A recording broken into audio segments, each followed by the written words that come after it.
Something that comes up occasionally amongst Catholics, and even fairly devout ones, is the question of why a man and a woman engaged to be married should not be living together. Most well-formed and even not so well-formed Catholics clearly recognize that the Church teaches that a man and a woman should not live together before they get married. And typically this understanding is based in the recognition that living together places people in the near occasion of sin. After all, men and women are by nature powerfully attracted to engaging in acts of love that are ordered towards the creation of new life.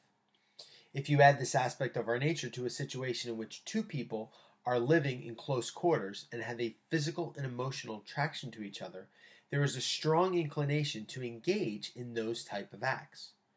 We can talk for days on this topic, and gallons of ink has been used in discussing why the Church recognizes that engaging in the marital act before marriage is bad for the couples and could potentially be harmful to their future relationships as spouses. This is a very important aspect of the Church's teaching on the topic of cohabitation, but I want to focus and talk about a different aspect of the Church's teaching. One often hears, especially from the more devout Catholics, the question of why can't we live together as brother and sister if we're planning on getting married? Most people recognize that God gave us free will, and we can consciously choose not to engage in marital acts. So if we're not having sex, why can't we just live together?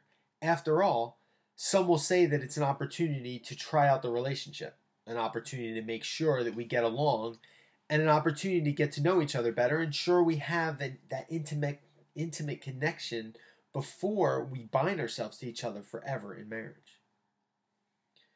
Other factors that can be included in this question are that it may be cheaper to live together before we get married. These are kind of more practical aspects. Why not save the money and rent and just share an apartment? Merging our incomes will allow us to save for a house once we do get married. There are both strong non-emotional and strong emotional factors which entice people to live together before they get married that don't have anything to do with that sexual relationship between man and woman. And these don't necessarily seem to be bad reasons, and some of them are actually probably good reasons to do so and come from a well-intentioned perspective by the people who want to do that. But when looking at it from this perspective, the perspective which recognizes the harmful aspects of premarital sex, the perspective that asks why it's not okay for a couple to live together if they are not engaging in the marital act, it's when looking at it from this perspective that we should not forget the formative and social nature of sin. And these are two aspects that should be considered when asking this very real human question. On the one hand, we have the social aspects of sin which are demonstrated in the notion of scandal. When two people live together before marriage, even if they are not engaging in the marital act, what this does is it normalizes the practice and creates a societal view that it's acceptable to cohabitate before marriage. But there's a more profound thing associated with this, and it's an often overlooked aspect of this question. And it lies in the nature of sin and what sin does to us as human beings. And that's the formative aspect of sin that we need to make sure we consider whenever dealing with this question. Every action we take orients us to be the type of person that engages in that action. Sin has a habitual nature to it. If we commit adultery, we become an adulterer. If we are inclined to be selfish, every time we act in a selfish manner, we develop the habit of being selfish and reacting in that way. On the flip side, if we act virtuously, those actions will develop over time a habit of virtue in our action. Progress in virtue will enhance the mastery of our own will.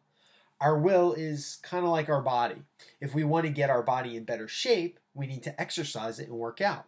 The will is the same way. If we want to get our will in shape, we must exercise our will in a properly ordered fashion. And that's where we need to look when we look at this question here. If we have two people, say a couple engaged to be married, and they are living together in what they believe to be a committed relationship, but they're doing so with, for lack of a better term, an escape hatch, what they are doing is that they're molding their will and molding the way they view things to have a perspective that I can leave this relationship. And that aspect of a person's will is not going to miraculously change the moment two people get married. any more than your body will get in better shape the instant you buy a gym membership and start working out. So the thing about cohabitation that is often overlooked is the fact that by doing so, the couple is molding their will such that they are accustomed to having an out in their relationship. And this is a habit that will be carried into marriage. And this habit is harmful for a few reasons. It makes it easier for us to break that free, total, faithful, and fruitful bond that marriage creates.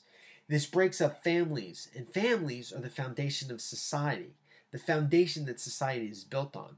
So we see a broader negative social consequence that can result from the mindset developed by cohabitation.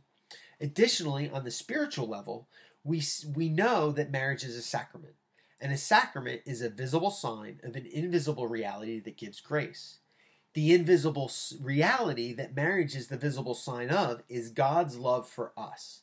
And if marriage is a visible sign and that marriage bond is subject to rupture, then that says God's love for us is subject to the same possibility. But we know this is not to be true because we know that God's love never fails.